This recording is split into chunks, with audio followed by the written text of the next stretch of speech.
Okay, most of you know me. This is Maurice Harker. I'm here with Pete. Okay, Pete Simona.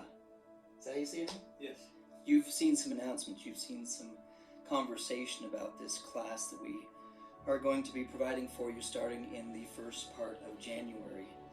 But I wanted you to have some more background on it. I wanted you to get a feel for this isn't just an idea that came up, popped up out of nowhere. Pete and I met how long ago? It's been about 7 years now. 7 years? A little over 7 years. And we started discussing the idea of providing people with this information a long time ago. That's right. The question I want you to answer for our followers is why? Why are you so motivated to make sure that we teach these classes? When I was involved in Minamoroni and I became familiar with your book, Like Dragons Do They Fight, I was blown away by what you had discovered about Satan and how he works. After spending 2 years in Minamoroni and becoming a mentor and becoming even more involved, I realized that Like Dragons Do They Fight wasn't enough to expose the enemy. We need to write a book about Satan, to expose him completely, and to be bold and to have it be raw and to be kind of in your face. Because I felt by educating myself through your training programs about Satan made me much more aware of his attacks on me. And because of that awareness, it helped me win more battles because I was aware that I was being attacked by him. Whereas before, I wasn't as conscious. It was only when it was really obvious that I was aware that it was Satan. Some people might come to the conclusion that the only reason you would involve Satan in a conversation is to scare people into good behavior, kind of like if you are the boogeyman will get you. How is this information practical? How is it down to earth as opposed to hocus pocus or spooky? So for me, it's a reality that there is good and there is evil. That, to me, is the premises to allow me to speak about Satan without fear. I have confidence to talk about him from the perspective of learning about him so that I can be better prepared for his tactics, for his stratagems, for his attacks.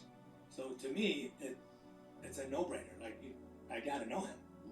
As I did my early research on how to respond to Satan attempting to influence you, the most common reaction I saw was avoidance, protection, try to keep him from hurting you. You and I have been talking about words like stratagem, technique, etc. Why does strategy, the intelligent opponent, why is that relevant? It's very similar to war. Spies are a real thing. Countries have spies in different countries spying on what they're doing, what they're not doing, how they're preparing.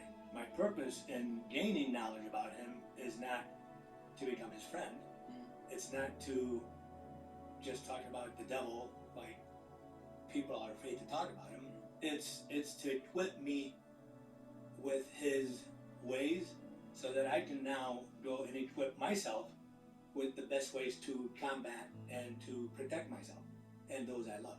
I've interviewed some who say that the purpose of a relationship with God in this battle is so he'll fight your battles for you. What is the role of God, Christ, and the Holy Ghost in this battle with Satan? So I do believe ultimately it's Heavenly Father's battle against Satan. And I think that's a submission that I have come to realization that I've submitted that to Heavenly Father. However, I do also believe that Heavenly Father expects me and others to do their part. This harmonizes as Pete and I have studied and pondered the whole psychological experience of trying to live up to your value system and being told that the Book of Mormon was written for our day and close to 50% of the Book of Mormon is about war. Yeah. To approach life as the soldiers of the Book of Mormon, the Sons of Helaman, the Minamoroni, and other warriors, they built these strong relationships with God. They understood the power of healing and of the atonement, but they did the training. They did the work to know the enemy. Captain Moroni did not just hope that his men would win. And so, as we've learned how to expose, pull him out of the weeds, improve the spirit of discernment, finding the serpent is the most subtle of all the beasts of the field. He has been working for 7,000 years to trick us.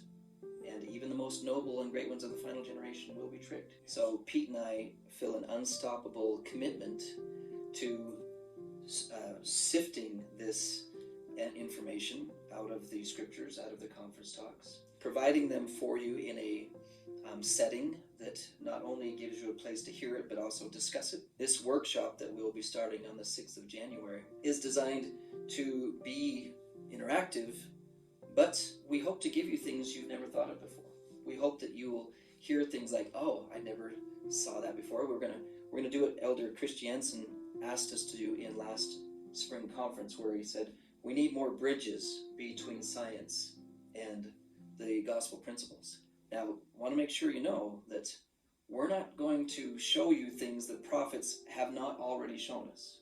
That's right. Everything we're going to show you is a scientific perspective on what the prophets have already revealed.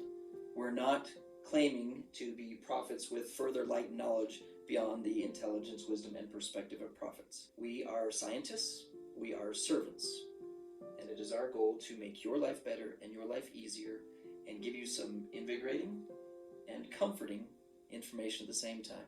Thank you for joining us. We'll see you in January.